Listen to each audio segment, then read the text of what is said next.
हिमाचल प्रदेश में 2,87,000 महिलाओं को प्रथम चरण में 1,500 रुपया हर महीने मिल रहे हैं। भारतीय जनता पार्टी की सरकार महाराष्ट्र में गई, चुनावों से पहले उन्होंने 2,500 बांटने की बात की। दिल्ली में भी चुनावों से पहले 2,000 रुपया महिलाओं को देने की बात की।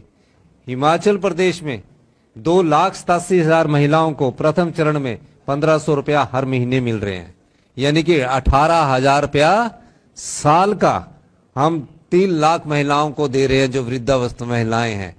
दूसरे चरण में 3 डिस्ट्रिक्ट में हम 1,500 रुपया अपना महिलाओं को दे रहे हैं। आर्थिक तंगी के बावजूद भी और प्रदेश में पिछले 3 डिजास्टर्स में तकरीबन 1,500 लोगों को हमने खोया है। 40,000 करोड़ की संपत्ति का हमें नुकसान हुआ है।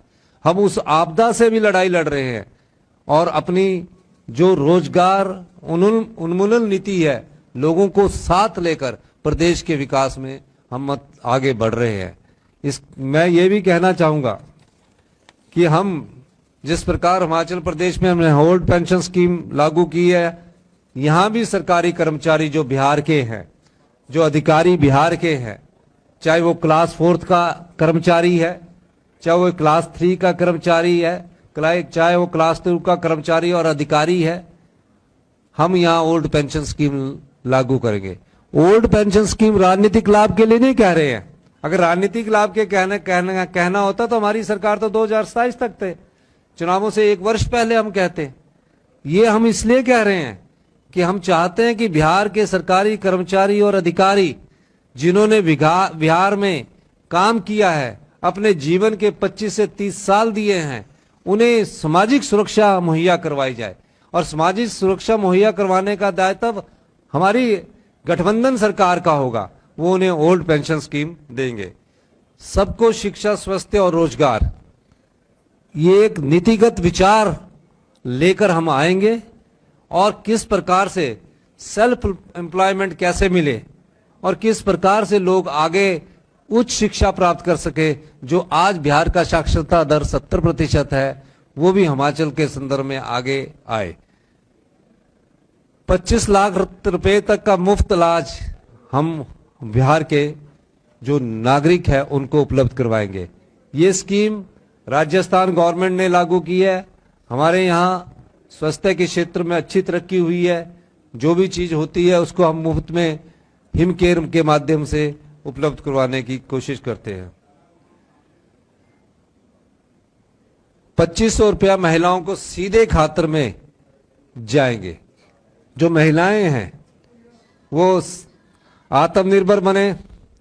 महिला एक ऐसी शक्ति होती है जो एक नई जीवन रेखा का परिचय देती है।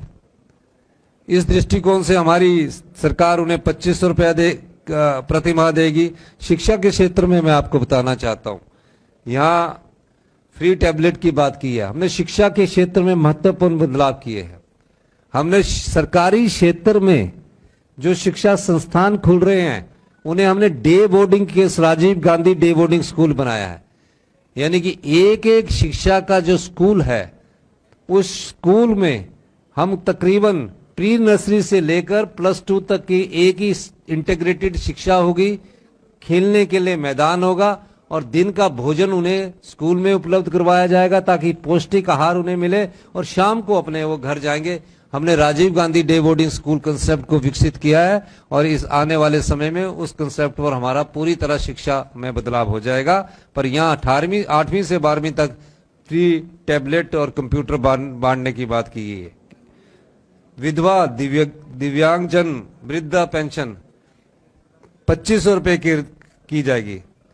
हमारे यहाँ जितने भी अनाथ बच्चे हैं, हिमाचल प्रदेश देश का पहला ऐसा राज्य बना जो बच्चा अपनी माँ को खो चुका है, जो बच्चा अपने पिता को खो चुका है, उसके लिए सरकार ने देश का ऐसा पहला कानून बनाया जिसमें मुख्यमंत्री सुख आश्रय योजना का कानून बनाया, जहां उन्हें सुविधा मिले। ये क्या कानून है? यानी इस कानून के माध्यम से सरकार ही माता है और सरकार ही पिता है। पैदा होने से लेकर 27 साल तक की उम्र तक का बच्चे का ख्याल हिमाचल प्रदेश की सरकार रखेगी।